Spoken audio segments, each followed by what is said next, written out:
There is nothing that a Frenchman likes more than to be the villain. Je ne parle pas anglais, you filthy swine.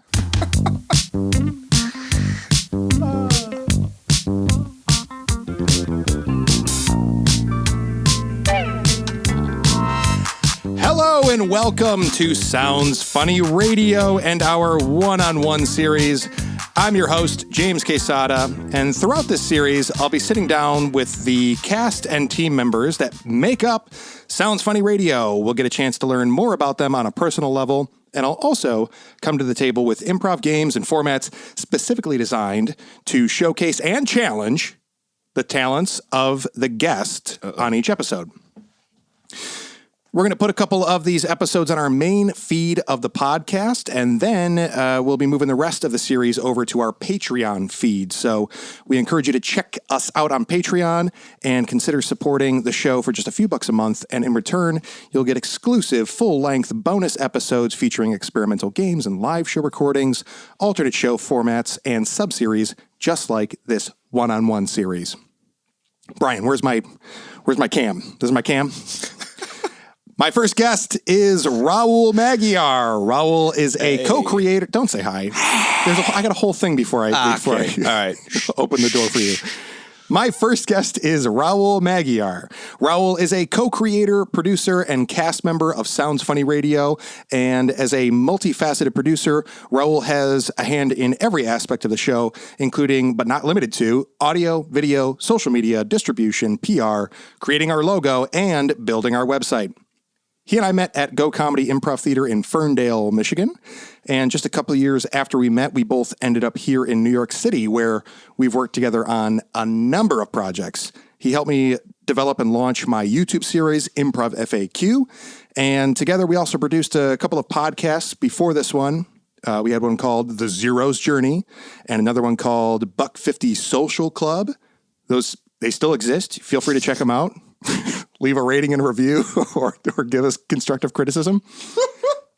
And really the instigating event of Sounds Funny Radio is that Raul and I, totally unrelated to this podcast, were trying to write a pilot for an original TV series. And we were working on it for a while. And we went through several show concepts and series outlines, and we got very in the weeds with it. We needed a break from being in that mode. So we decided to do something with a little bit more immediate creative payoff, which was to invite some improvisers to the recording studio where I work here at Mirrortone Studios, where we are recording this episode and generally where we record the main show format.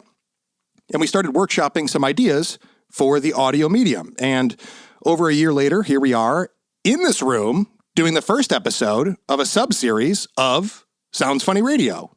One-on-one, welcome Raul Maghiar. Hey, what's going on, man? Not yet, dude. No, man. That's definitely couldn't be more clear that that's where you're supposed to say hi. I don't know why, but I kept waiting for you to... that was very nice. I kept waiting for the other shoe to drop that whole time. Yeah. Oh, I could have... maybe I should put a little more roast in this. But the way that this is going to break down... the segments of the one-on-one series here, we'll do an abbreviated history of your entire life up until this point. Okay.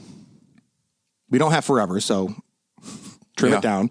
Well, you really leaned into the word abbreviated, so I got that. And then we'll talk about if you weren't doing the things you're doing now, what would the most likely alternative life you'd be living be? And we'll talk about what are some things you nerd out about as well. Okay. And in between there, we'll do, I have some game. I have a game or two prepared, and then we'll do a long form set too at the end to have some fun. Okay. Okay. So that takes us to our first main segment, which is, let's see if we can get an abbreviated history of your entire life up until this point. Starting with the fun fact that you were born in Romania. Yeah, and you were born in Romania, and you were there until is it 11 or 12? 11. Yeah. I was born. You want? No. I got great. this. I got this. Yeah. No, really. Describe. Give us an overview of what that chapter of your life was like. It was. I was born in Romania in a region called Transylvania, and I'm it was very much like Eastern Bloc. It was right after the downfall of the Soviet Union. And growing up, there was still a lot of that left. It was very gray. It was very, very community centric. I had a lot of friends growing up. You grew up in these sort of apartment blocks.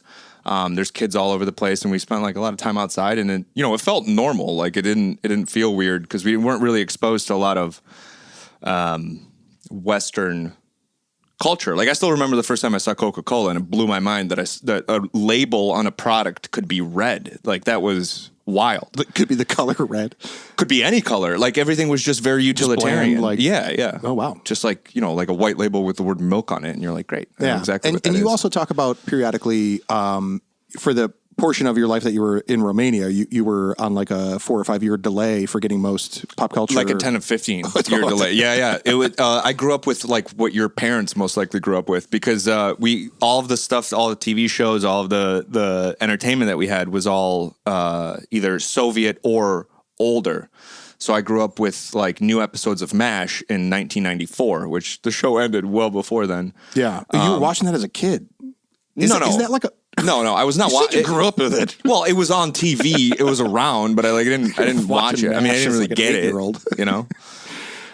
Yeah. Well, and then and so you said apartment size. So some of this I can't quite picture accurately, I assume. I guess I've always pictured like kind of countryside, like cottage towns. Like spread out. My generation and the generation before me, basically people had two lives. There was like your older family, like your grandparents, uncles and stuff that would have the cottage life and a farm.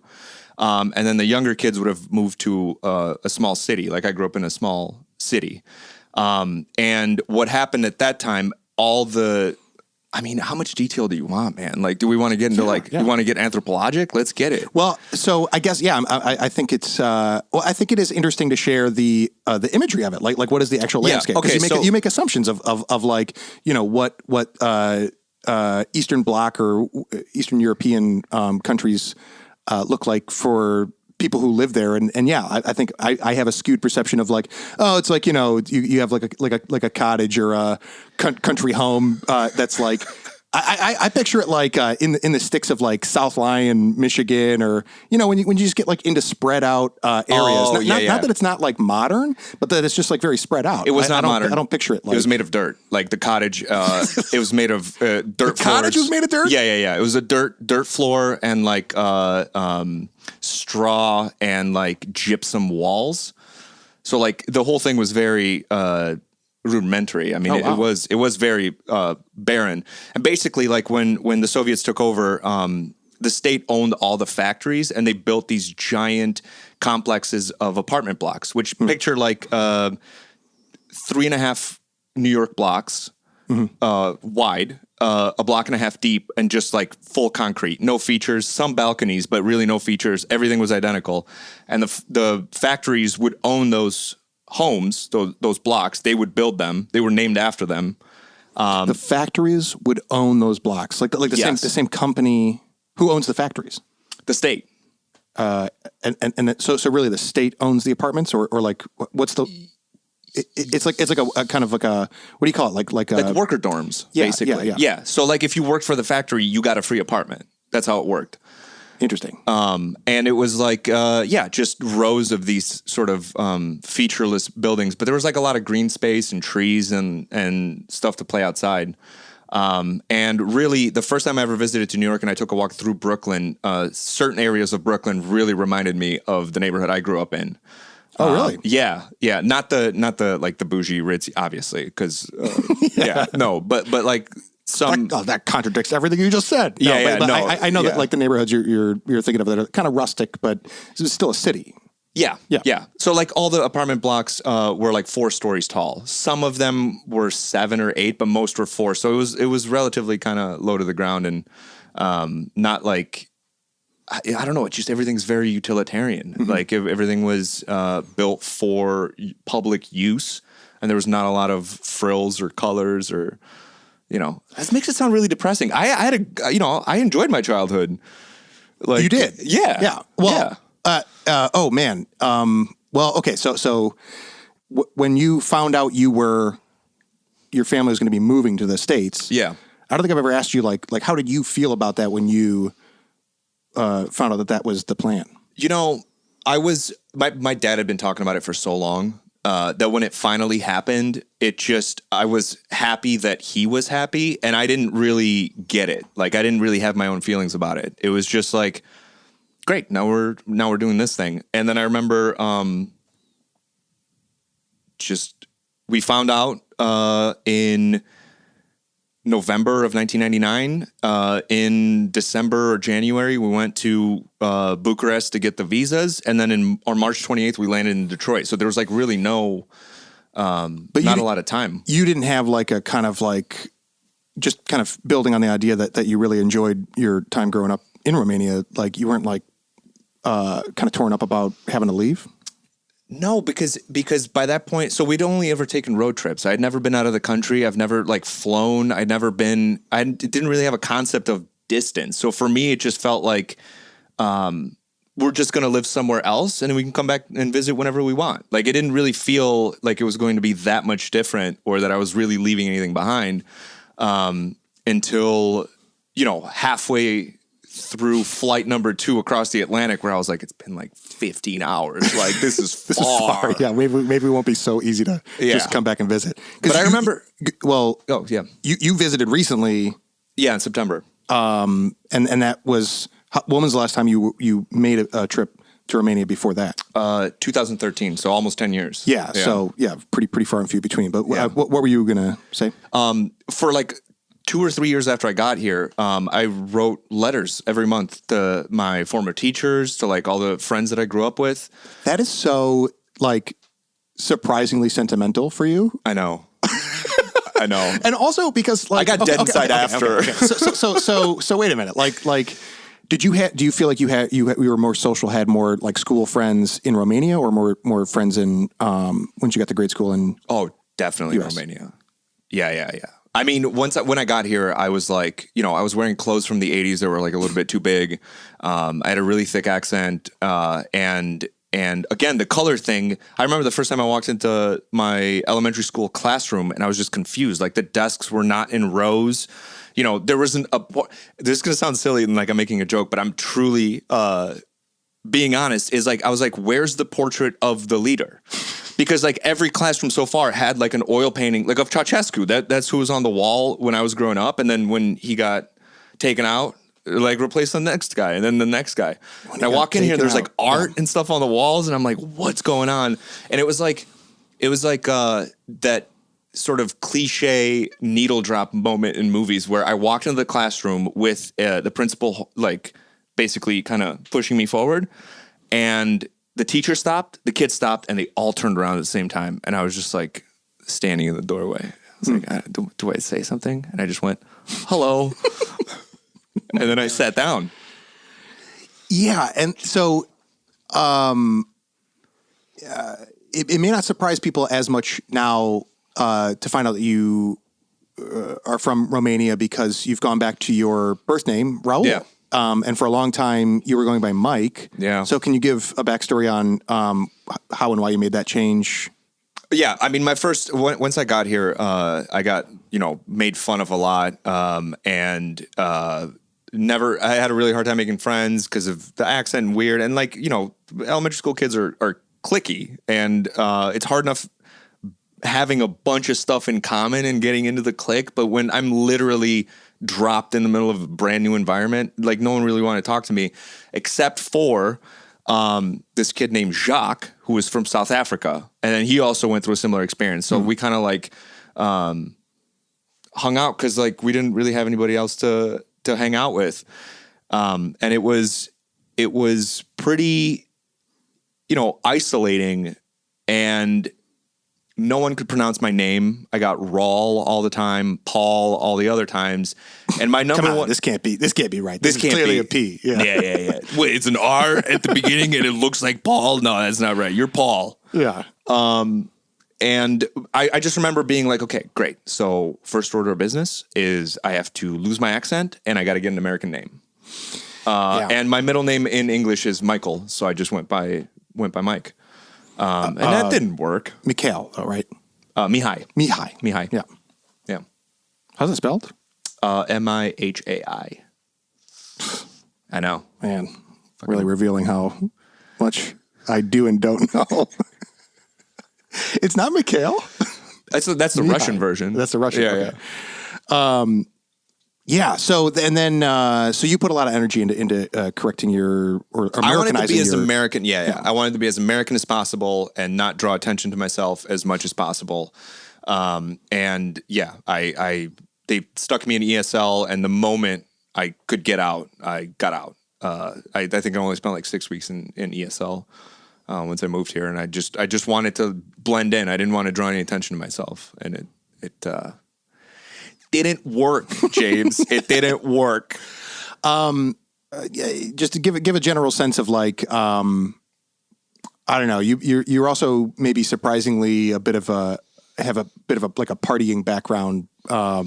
Or like a troublemaking background. Yeah.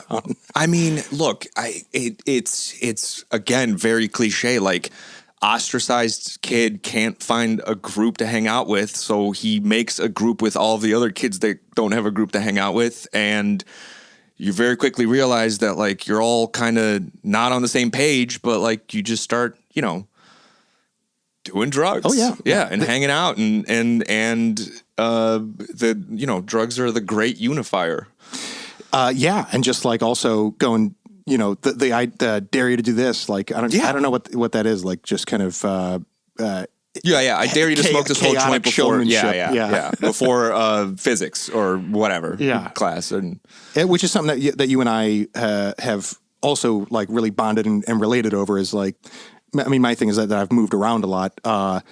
I guess everybody goes through their own like kind of finding their social circle and whatever. But the specific driver for like what you're talking about of like, let me just, you guys want to do drugs? Yeah. You guys are kind of like the outcasts, like want to just see what kind of trouble we can get into is like very, very relatable to me as well. Yeah. I mean, we didn't, it was just, I always bounced around from group to group. Like every grade was a different group, trying to find my people or whatever, but it never really, you're just kind of faking it, right? Like I remember for almost an entire year, I hung out with the jocks in like the yearbook club and like student council. I wasn't a part of any of that. I did no sports. I did none of that. And it was just like, I could emulate people really well and emulate like being a part of the group, but it never really felt inclusive. Mm-hmm.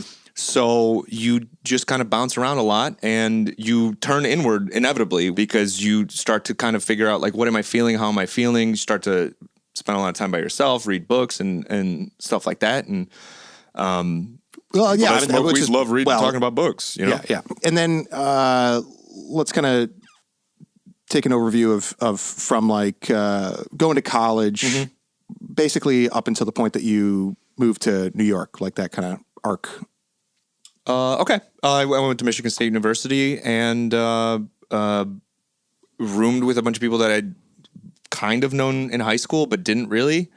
And yeah, just kind of, was very confused about what I wanted to do. I was pre-med, then I wasn't, and then ended up going into engineering and just kind of, really hope that my parents don't end up listening to this, but I really, focus. They're going to. I'm going to send them a link. Yeah, please do. Just cut the. No. They gotta know. Listen to what I'm saying.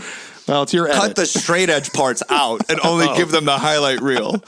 But yeah, I just kind of floated around different groups, lived with different groups of people every single year in college, and just kind of partied a lot and studied a lot. I mean, there's not a whole lot of nuance there, and just spent a lot of time by myself, truthfully. And Michigan State is also where you met Leah, your wife. Yeah, but not really. We're at the same party together, and usually I would be the one to black out by 10:30. That's where Leah met you. Yeah. Well, I usually would black out by 10:30. In this case, all of my roommates were, and I wasn't, and everybody else was like in a different party. It seemed like. And then, but she wasn't. She was just kind of like sitting in a bedroom, hanging out. And I just went in and chatted with her and found out we had like common group of friends, and ran into her a couple of times for the next like 3 or 4 years of college, and then didn't reconnect until like 2015. Graduated in 2013, so it was some time. She was in a long-term relationship. So and then I was very respectful. I know that was going to be your next question. I was very respectful. It was all up in the up and up. No follow-up questions. Are you sure? Yeah, no. Okay. And then... oh my God, we just talked, dude. Like, that's all that happened. So by the time you reconnect with Leah and you start a relationship, at that point you are working for Chrysler? Yeah. Yeah. So after college, I was like, I graduated, did fairly well, got accepted into this program at Chrysler for engineers that we kind of like rotate around. And yeah, I was working at Chrysler when we reconnected, started dating, and then spent 3 or 4 more years at Chrysler. We bought a house together in Troy, Michigan. Shout out Troy. Who? I don't know. Maybe one. Troy. Yeah. One listener from Troy is going to go, hell yeah. And then, truthfully, we one day took a walk and we were like, we could really do this forever. Like the next 50 years could be be together. And I was like, do you want to do that? And she was like, no. I'm saying like live in Troy, work at Chrysler. Like we both had jobs that theoretically could have taken us to retirement. But really though, like in that context, thinking that way, you were already at a point where you were feeling like you were in it to win it in your relationship at that point. We bought a house 6 months into our relationship. Yeah. So like it was just, I don't know. I never wanted to get married at all. I never really thought about it. And I was like, not something that was on my to-do list, but we just got along so well. She's a perfect foil for me because she's so nice and empathetic and kind. And I needed that, really, honestly. Spent a lot of time with yourself. You get to kind of develop these feedback loops that you don't really know are there until somebody that's an outsider with a different point of view goes like, hey, maybe empathy's cool. Yeah, I was going to say, like, bring out your tender side. The part of you that used to write to your teachers and friends in Romania for, you say years? I think like 3 years. Wow. Yeah, that's amazing. Even after they stopped replying. I was like, I'm going to keep going for a couple more months. We need to like let him. Yeah, he's been gone. Let him phase out. Yeah. I'm retiring. I was his teacher. I'm retiring. These mean more to him than they mean to us. But okay, yeah. So you find your perfect foil. Mm-hmm. I love that phrasing. And then sorry, you were saying that like you were thinking about the fact that like, well, we could be in this on this track. Yeah. Of career and life. We talked pretty early about neither of us really wanting kids.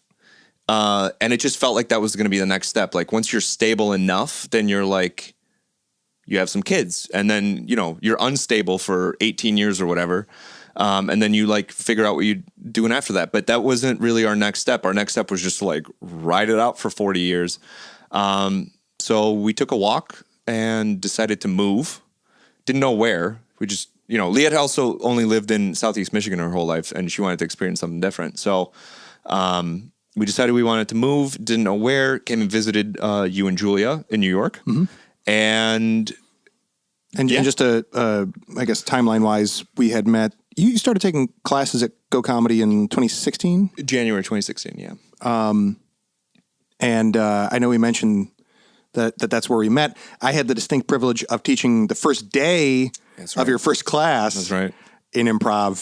Because I was subbing for my girlfriend, Julia, who was teaching the rest of Raul's class, but was unavailable for the first day. So, that's how we met. Yeah.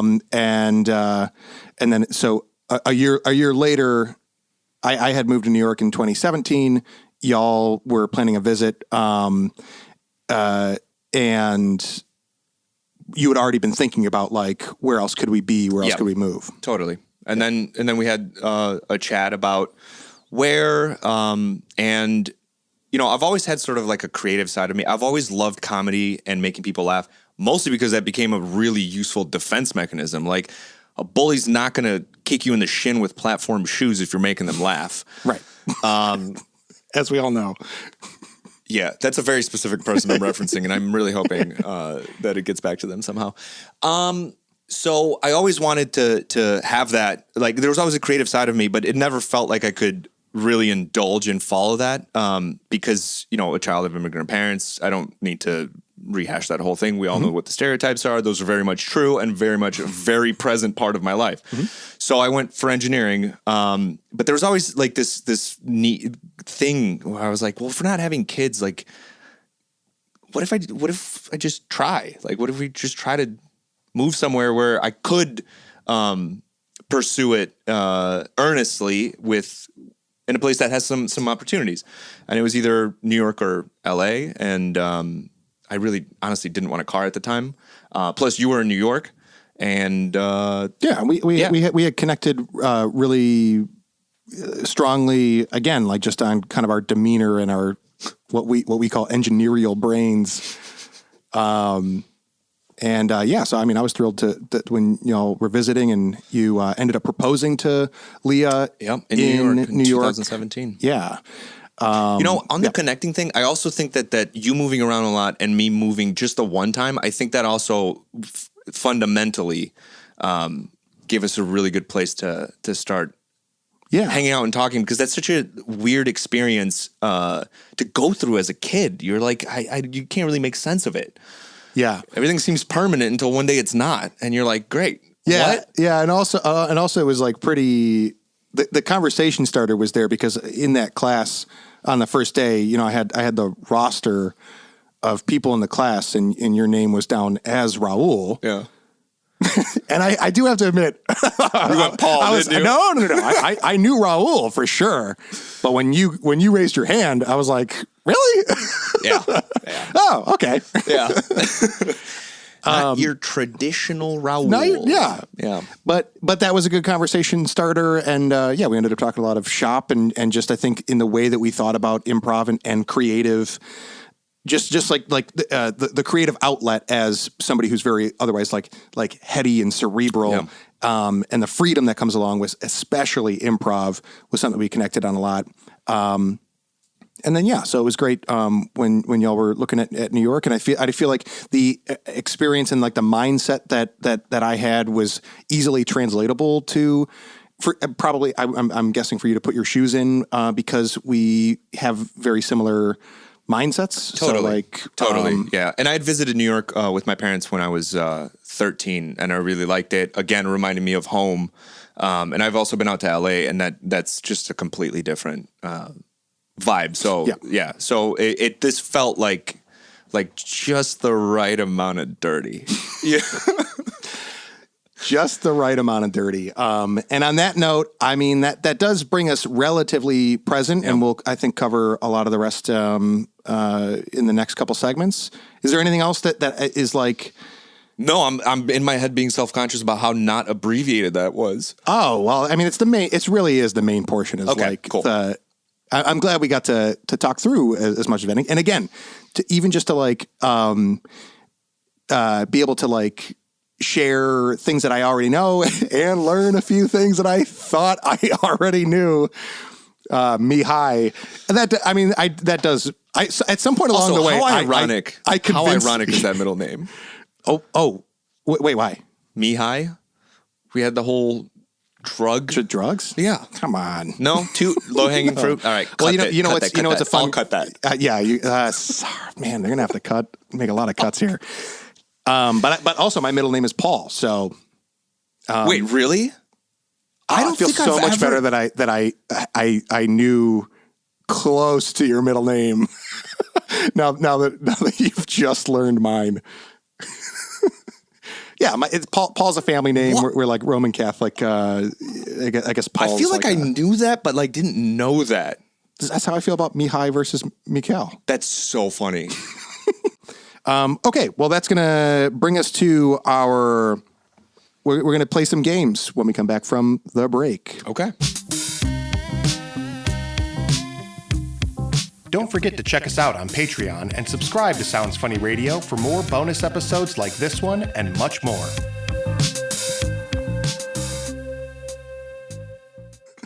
All right, so now we're gonna play a game. Yeah. And yeah, so for these improv things that we do, I love to create games, and I have a bunch that are on I have a literal spreadsheet of like 200 games that I've co-created with Pete Jacobs back at Go Comedy, and I still get the itch to do new games, and things will sort of come to me for otherwise no reason, and I'll put them down in a notepad. And so I'm very excited to select and create game ideas for this one-on-one series inspired by each guest of each episode.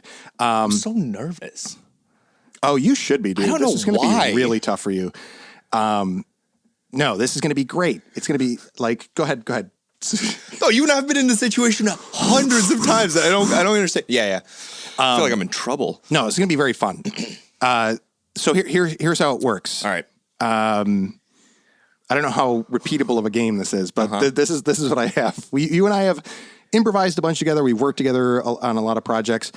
We've written together a lot. I think we've actually written together a lot more than we've improvised together. We get on stage and do the podcast improv a fair amount, but a lot of the time we're trading. We're trading spots. Yeah.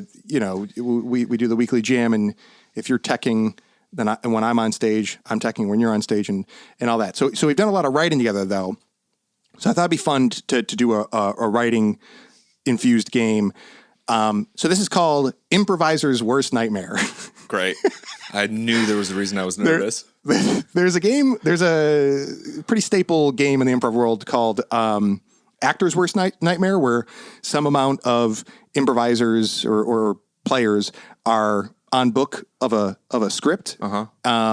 And then some amount of players have no script and have to just improvise lines in between the script that the other players are holding. The reason this is Improviser's Worst Nightmare is that I have a script that I wrote, and I wrote my lines and I wrote your lines. And we're gonna go through the script, and you'll have to improvise your lines, but every time it's your line, if it's not something that fits with what I've written, I'm gonna ding the bell, and you're gonna have to take another stab at it until I get close to what you wrote. At least close enough to make the script work. So okay, this is Improviser's Worst Nightmare. You ready? Okay. Yep. Okay, lights up. Whew. Looks like we got away with all that money laundering, huh, boss? Yeah, it was touch and go for a while, but I think we're gonna make it. I think we got off scot-free. You're always good for a wisecrack, boss. Hey, I gotta use the can. You need to get in there before I, Yeah, no, yeah. Can I go? No, I'm good to go. Oh, shit, man. The cops are here. What? Where? Oh, what are we gonna do with all this illegal money? I'm gonna shove it down my pants. I'm gonna shove it down your pants. You know what? I'm gonna spend it super. I'm gonna bribe them. I'm gonna go ahead and put it under the table. I'm gonna just go to the roof and make it rain on pedestrians. I cannot believe I'm gonna say this, but I'm gonna donate it. I wish that was it. You want me to keep going? Okay, we'll back up. We're gonna back up. Looks like we got away with all that money laundering, huh, boss? Yeah. Oh, I can't believe we got off scot-free. You're always good for a wisecrack, boss. Hey, I gotta use the can. Do you need anything before I get in there? And No, I'm good, man. You do you. Shit, man, the cops are here. What are we gonna do with all that illegal money? Throw it at them and then run away. Hide it. Hey, man, I gotta use the can. Do you need to get in there before I do anything in there? Oh, no, man. Okay, I feel like we only got one choice. We're gonna flush it down the toilet. Okay, if you think flushing it down the toilet will work, let's do it quick. Okay, Do you want to go to the bathroom before we flush it? I'm going to flush it. I'm going to use my foot to shove it down there. Wow, that's a lot of money, but it won't flush. I think the toilet is clogged. Well, yeah. It's not, no, not your line. Stop shoving money in me. I'm a toilet, not a piggy bank. Sweet Moses, it's talking to me. I'm so sorry. I didn't know that you could feel that. Am I feeding you? Do you like this at all? Okay. What do you want me to do? I am going to shove it. You shut your mouth. You're going to blow our cover. Stop. We'll back up. Stop shoving money in me. I'm a toilet, not a piggy bank. Do you know where I could find a piggy bank? No, ignore the piggy bank. Okay, great. Okay, let's all take a breather. Toilet, I'm so sorry. Fuck, I really should have used your first line. I'm looking for something very specific here, though. Oh, wow, that's a lot of money. It won't flush. I think the toilet is clogged. Stop shoving money in me. No, you shut up. I'm going to take this plunger. I'm going to just...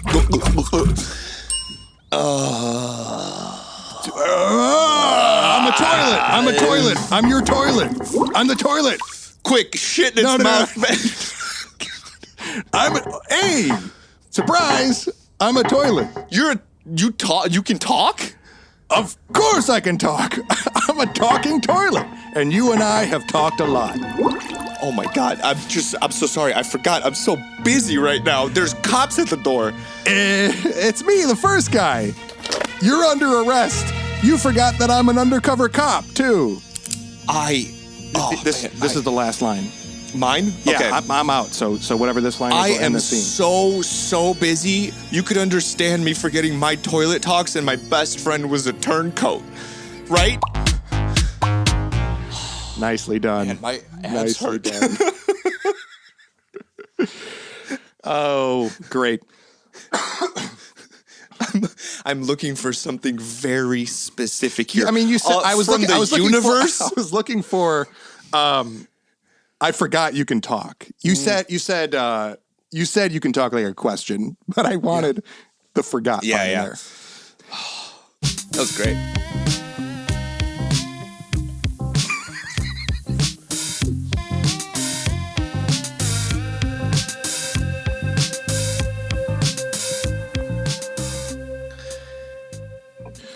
Wow. Yeah. A truly epic scene. Airtight comedic premise. Yeah. Appropriately named game. Yeah. Yeah. It's like New Choice meets Actor's Worst Nightmare. Yeah. Yeah. Well, you did great with it, and it was super fun. What was the line that I was like, I wish it was that? Oh, I can't believe I'm going to say this, but I'm going to donate it. It was amazing. Yeah.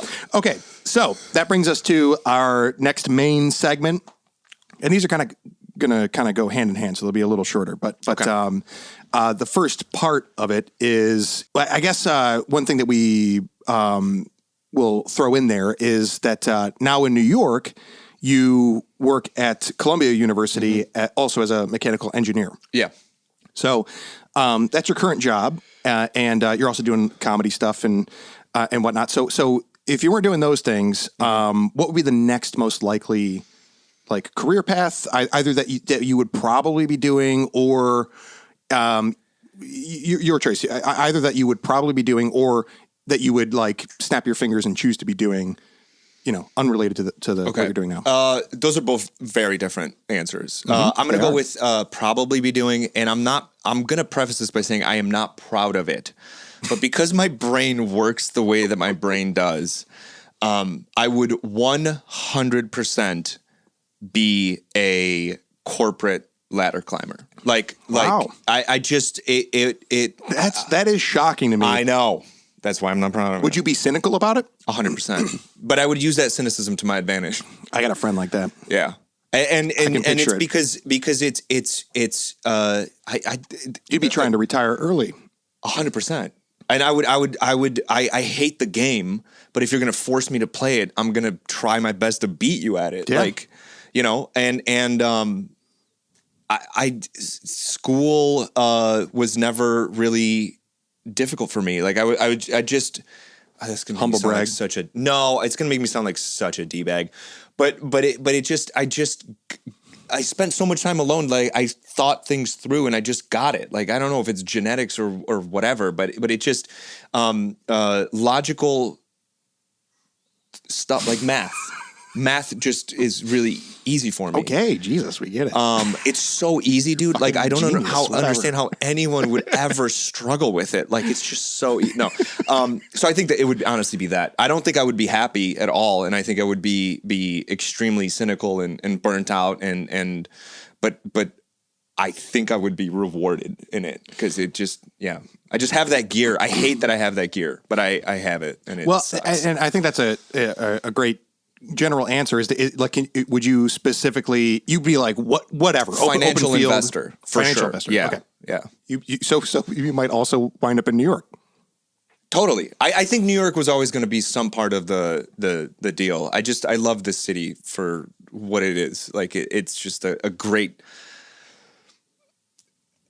The amount of people all on top of each other, they're all sort of on a level playing field on the sidewalk, and you're just so many different unique people that you meet on a daily basis in so many experiences that it just feels full. And even the crap parts are so crap that you're like, this feels like the best version of this crap experience. You know what I mean?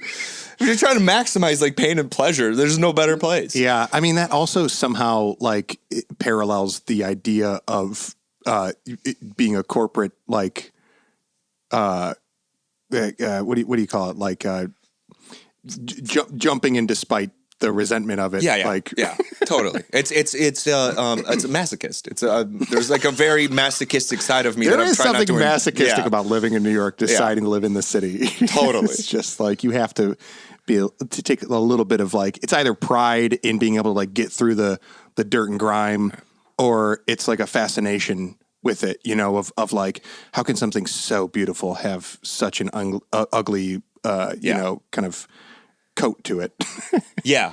And I don't like a sine wave with a low amplitude. I find that very boring for myself. I like very wild swings. So I want like my positives to be very positive and negatives to be.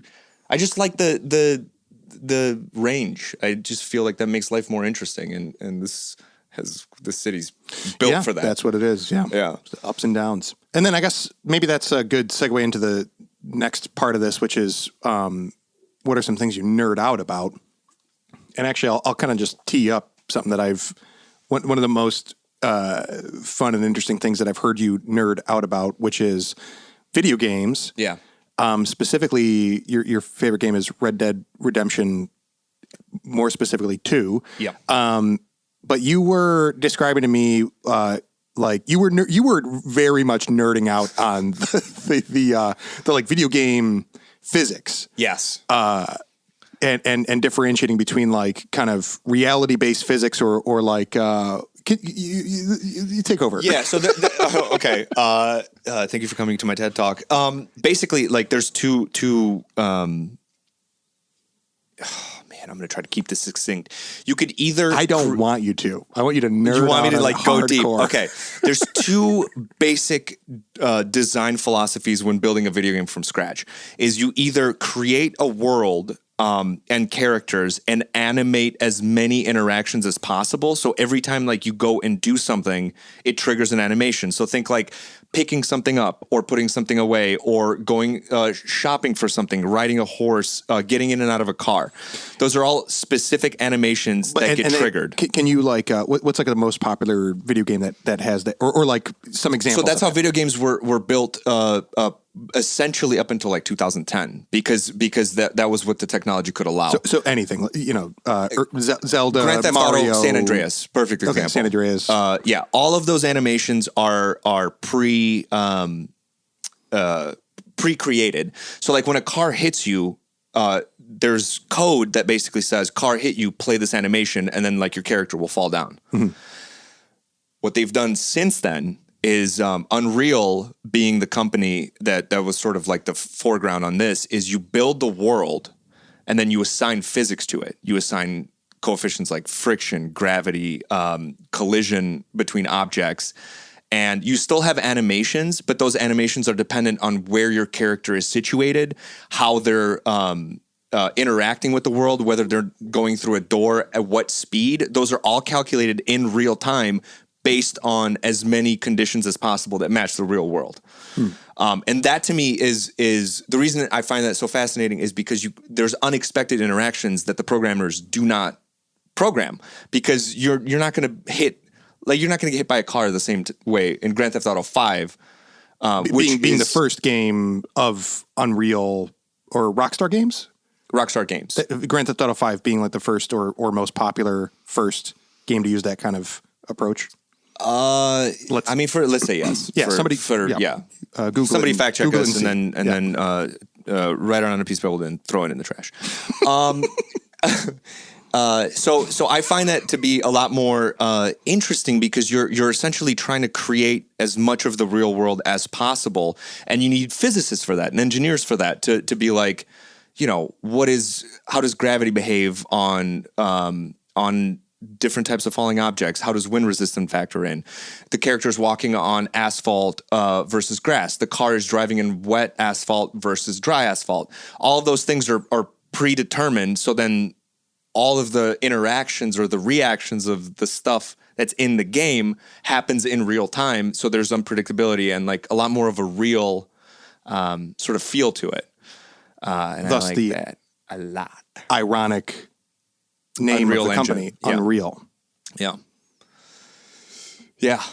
Probably. But they also did, they started off as doing the animation stuff. They would give you like sort of skeletal models. Yeah, for I thought I thought that was so fascinating just to even think about, and maybe it's I don't know. It seems like the kind of thing that even just in concept, whether or not you are a gamer, is like, oh, that's interesting. Yeah. The programming something to basically have its own laws of gravity and physics versus programming something to basically, respond to every possibility based on the. But that's the beauty of it, is you don't have to program it to respond to every possibility. If you just program their properties, however they interact is solved in the moment, so they can interact however, without you having to like pre-animate or predetermine any of that. It's all just get done in real time by the computer.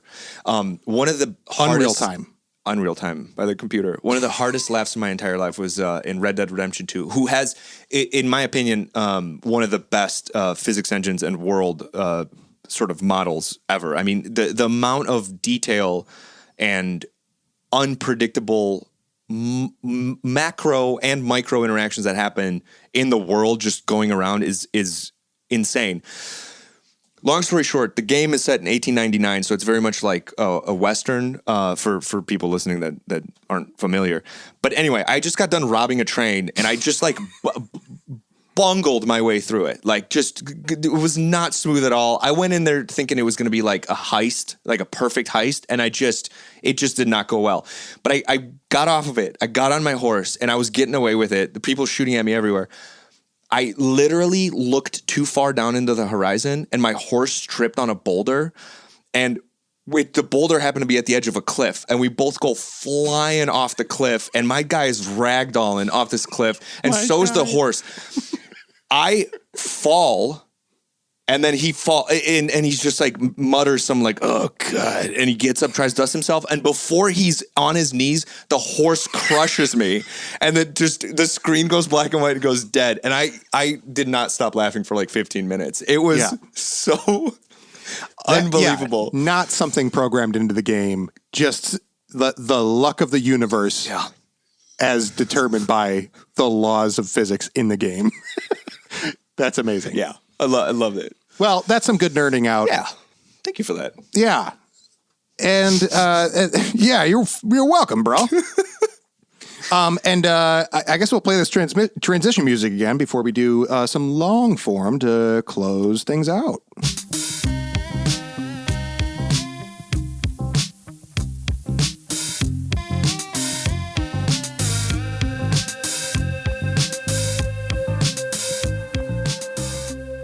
kind of want like a psychedelic swirly thing going on over us, just kind of sitting here listening to the music. Like a filter of just like... Yeah. Kaleidoscope of some kind. Yeah.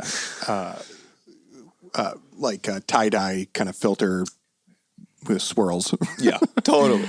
Okay, great. So we're going to do a short improv set of however many scenes. And again, this is going to come along with a format or concept that I thought would be particularly fun for you and I. And this is what it is. We're going to do a montage of scenes, just a general collection of scenes.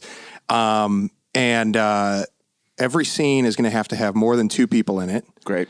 And from scene, once we leave a scene behind, we can't repeat the same character voice. So the challenge is to make every new character that we meet as distinct from the last as it is from the next. Okay.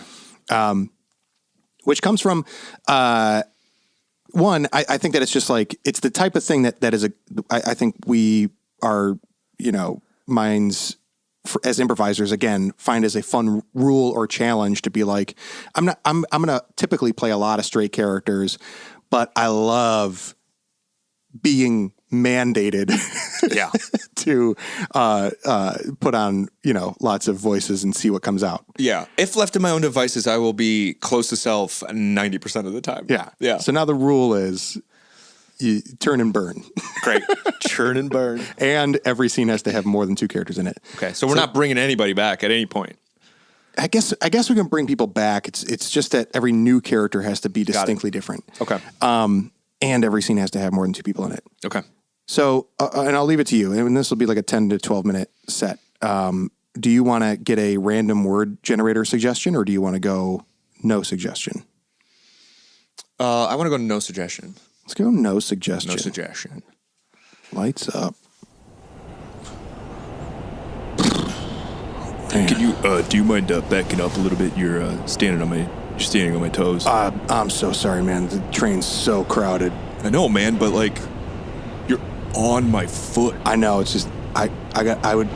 Hey, can you give me a little room to back off of this guy's foot? He's Huh? Can you give me a little bit more physical space to get off this guy's foot? I don't have any physical space. I know. I'm sorry. Will you stop talking to me? I'm sorry, man. I'm getting a lot of flack from, justifiably. I think we're gonna have to deal with it.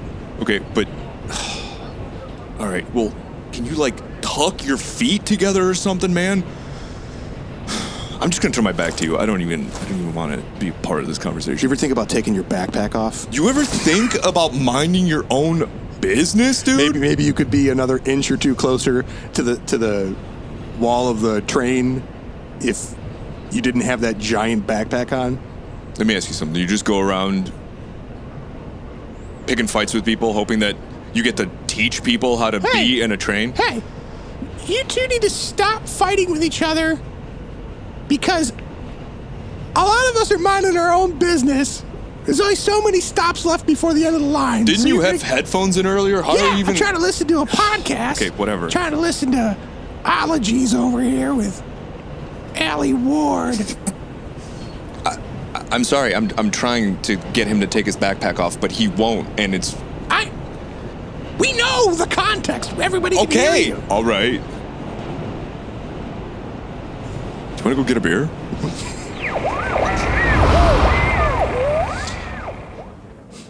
Well, you'll have to turn in your badge and your gun. I always knew this day would come. I just didn't know it would be quite so soon. You've been sloppy with your work. It's been a disgrace. I understand I've been sloppy, but it's just because I have such an absolute desire to put the criminals in the jail. I don't have time for bureaucratics and procedures. Well, some procedures. Well, you should have thought about that before you enlisted in the police academy. The United Nations Police Academy. Go ahead, set your badge down. There you go. The UNPC will. Hey man, if the badge is like free or like whatever, like, can I like join the UN police or something, man? Yes, Like, yes. The UNPD is just to correct the acronym from earlier. The UNPD is now accepting applicants for Hans's previous role of World Sergeant. right on, dude. Like, yeah, I've always. Are you serious? Are you seriously going to give it to this guy? Is this guy right here? Well, we don't know. There's applicants from all over the world will now be representing your position that you've thrown to the wayside, been reckless, taken for granted. I do not need to be here. I do not need to be here and see my own humiliation paraded in front of me like some sort of an example. Ronnie is a upstanding Californian. Okay, he's a surfer. He knows how to. He knows how to ride the wave. He knows how to be prepared. Yeah, dude, and I've been told that I'm like really intuitive and I like really can tell when people are lying. And I just feel like it's a big part of the job. Am I right, Commissioner, dude? Yes, and another big part of the job is being covert. So if you are to fit into the role, I'm afraid you will have to get a haircut and maybe start wearing. Oh, but my tie-dye's cool though? Tie-dyes. Well, no, we'd have to. It's a pretty Are you serious? standout. Do you really think this guy is going to close the same amount of cases that I've closed? Are you serious? Well, we're not sure. That's the whole thing. It's just you made a real mess of things at that multinational, multicultural banquet. Yes, I am. You got too drunk. Yeah, dude, that's a rookie mistake, man. Like, you just gotta like mind your booze, dude. Do not talk to me, okay? We are not friends. We have never be friends. You know nothing about me. Harsh, dude. Harsh. Well, let's go ahead and take our deep breaths and close your eyes. Just really feel like you're a part of nature, and nature's a part of you. Hey, sir, you can't sleep here. This is my master class, and I need you to stay alert, relaxed, alert. Okay? I'm so sorry. You're really good at what you do. Thank you. How long was I out? Well, I've just been walking around, but you've been snoring for at least 20 minutes. I was walking and snoring? Yeah. Wow. Do you, You're really good at this. Can I hire you for privates? I have such a hard time sleeping. Is there any other time we can have this conversation? There's about 35 people waiting for me to enlighten their lives and spread their message. I can see why you're so popular.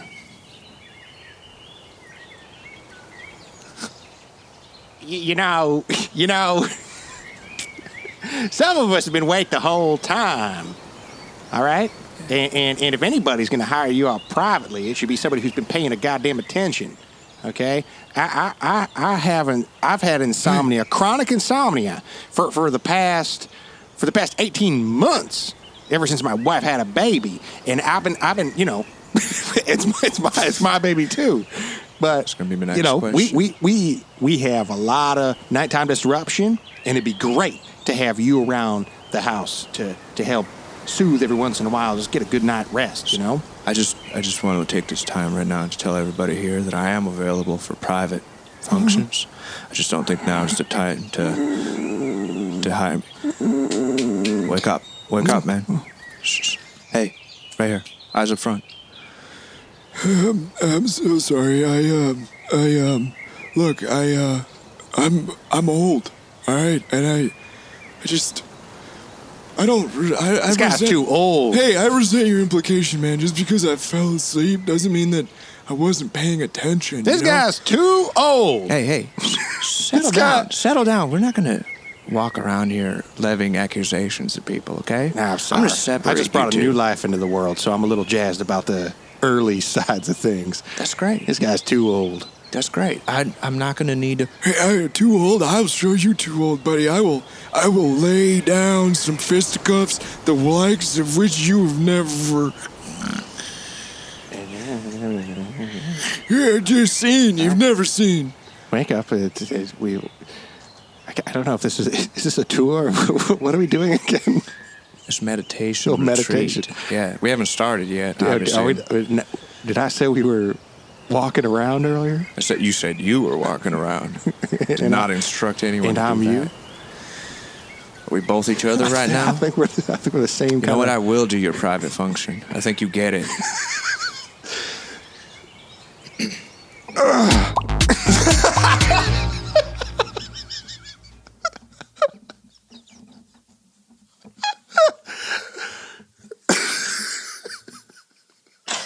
What was that sound that just came out? Look, Nice. man, Well done. here's the reality of it. Huh. This has been amazing. I'm so glad we had this first episode, and that everything went beyond expectations for the idea at the outset here.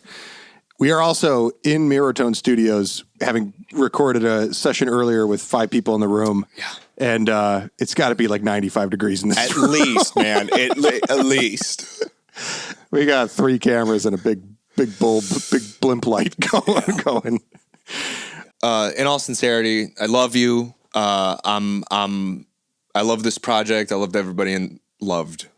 I loved it. I loved everyone that was involved in this project. Present tense. I loved seriously. And this was a lot of fun. And I'm trying to be sincere. I know it reads as sarcastic, but it's not my fault. He's spiraling. It's not my fault, man. Yeah. Look, man, I loved you too.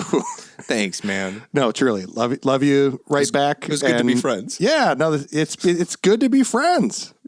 We should write letters to each other. It is the sincerity is tough. Yeah. But love you. Love this project. Great first episode in the one-on-one series. And yeah, man, can't wait for everything that comes next. Hell yeah.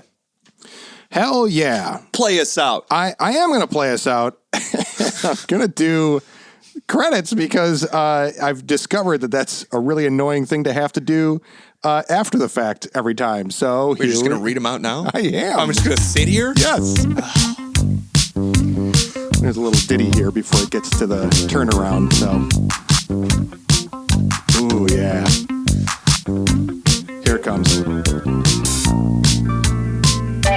Oh, I thought you were going to start reading. What? Thanks for listening to this episode of Sounds Funny Radio and our one-on-one series featuring producer, co-creator, cast member Raul Maghiar.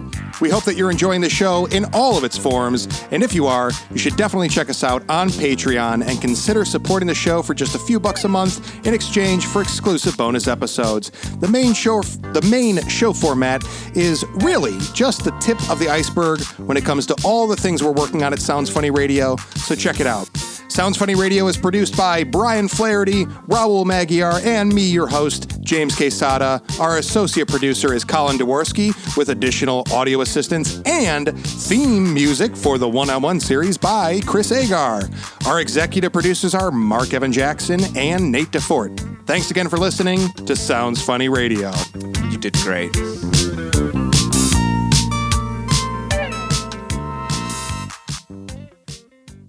Yeah. Woo! Woo! Oh, that's a man. sweaty one.